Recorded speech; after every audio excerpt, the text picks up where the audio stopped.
UK Prime Minister Keir Starmer has said European Union leaders in a historic summit, resulting in a broad agreement on trade, defence and border cooperation. To what extent does this deal mark a true reset in UK-EU relations, and what are the most significant breakthroughs? Delighted to join you today. I think to a very limited extent. So today, when they met in London at Lancaster House, beautiful palazzo in the center west of London, a very romantic place. But I think there was a lot of hype in the way Prime Minister Keir Starmer and EU Commission President Ursula von der Leyen hailed today's deal as a historic moment. Of course, it is not a historic moment, and for a very simple reason. A lot of the terms of today's so-called historic deals were already known. And why were they already known? And this is the theatrical part. And sadly, public opinion has a short attention span, so they forget. So Brexit vote happened precisely 9 years ago. So already it's abnormal that it took 9 years for the British government to negotiate its exit from the European Union. And who won by dragging things? Of course, the EU won. So at every step in the past 9 years, every time they were negotiating, the Brits had to back down, and the European Commission took away a little bit of sovereignty from Britain. And why did, in the past 9 years, Britain had like 4 or 5 prime ministers. So it is certainly not Keir Starmer's fault, because Keir Starmer is only responsible for the last nail in the coffin. But there were 4 prime ministers before him, most of them, all of them conservative. And so why did they botch the post-Brexit vote negotiations? For a very simple reason. Once again, people forget it. The Brexit vote happened in June 2016, and in March 2017, 8 months after the vote, the UK Prime Minister, back then I think it was Theresa May, made a huge mistake under pressure from her own MPs, under pressure from Conservative Party MPs. What the Brits did in 2017, they invoked, as lawyers say, they invoked Article 50 of the EU Constitution. And the moment the British Prime Minister pressed the Article 50 button, Britain was doomed.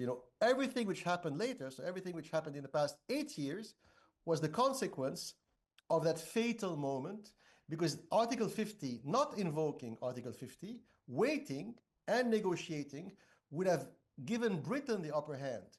Big strategic mistake from the Brits, and they're paying the consequence, because today, after 8 years of painfully slow negotiations, like I said, the deal is done, but it's not a wonderful, unique moment like Keir Starmer said. It is a mediocre deal for the Brits, and it's quite a good deal. It's a good deal. So for the EU, it's a good deal. And for Britain, it's a mediocre, verging on bad deal. But the reason, the elephant in the room, is there is war in Ukraine, and the Brits and the Europeans are feeling abandoned by President Trump. And I think that is what is bringing London and Brussels and Paris and Berlin together. They feel orphaned, or they feel that America in the past 3-4 months stabbed them in the back, quote unquote. That's their perception. I think it's wrong, but they are getting closer to each other, and they're saying, okay, in that very harsh, brutal world we live in today, we have to rebuild some sort of union. So to make a long story short, they are rebuilding the European Union with Britain in a way, but with an enfeebled Britain. So they have clipped England's or Britain's wings, sadly. Yes. So if the war in Ukraine, the Russia-Ukraine conflict, is the real driver or the reason behind the UK and the EU getting together, now the new defence pact allowing UK firms to join the 150 billion euro EU defence fund to rearm Europe. How does this reflect shifting the security priorities in Europe, and what role could Britain play in shaping Europe's military future? Nearly that was the only ace. So, the EU bureaucrats, France, Germany, they had all the cards.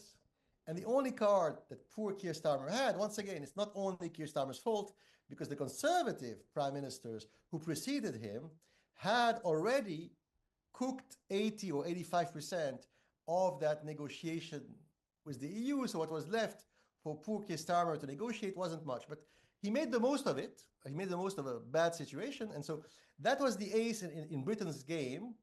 The two best military forces in Europe are by far the French and the British.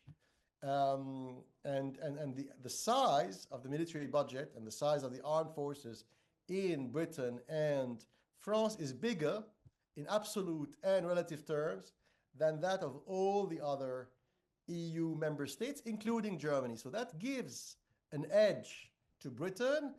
And of course, what cynically, some people may say that what Keir Starmer did today, he sacrificed, for example, the UK fishing industry, which represents less than 1% of the GDP, in exchange for the hope of having a big slice of the EU defense cake. And of course, that EU defense cake, we know it's going to grow because the Europeans have decided to increase dramatically their defense spending.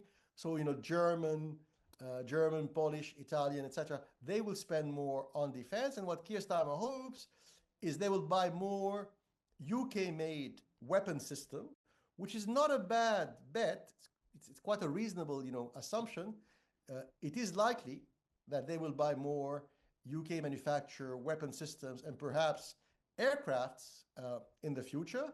And so by getting closer to the EU, by sacrificing perhaps a little bit of the interest of UK fisherman, Scottish farmer, Welsh dairy milkman, what the British government is saying is that we're going to have in return for that sacrifice, we're going to have a lot of contracts going forward for companies like British Aerospace, Rolls-Royce, etc., etc., and we're going to sell more. Yes, well, the fishing boats' access to the UK waters was until 2038 was a major sticking point during the Brexit deal. And as you've mentioned, some are criticising him for backsliding on Brexit. But you do believe, your opinion, that it is a risk worth taken by Keir Starmer? That's certainly the calculation. When you're in power, you don't have the luxury of finessing too much.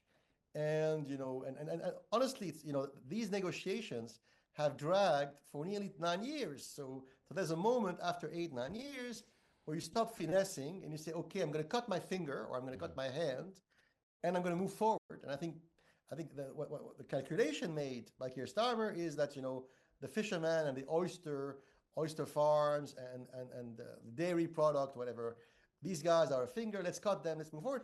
And there's another factor, maybe the other elephant in the room, apart from Vladimir Putin and the Russian-Ukrainian war, the other elephant in the room is that 2 weeks ago, there were by-elections. There were a series of important by-elections in the northwest of England, and the results were disastrous for both Labour, the governing party, but also for the Conservative Party, disastrous.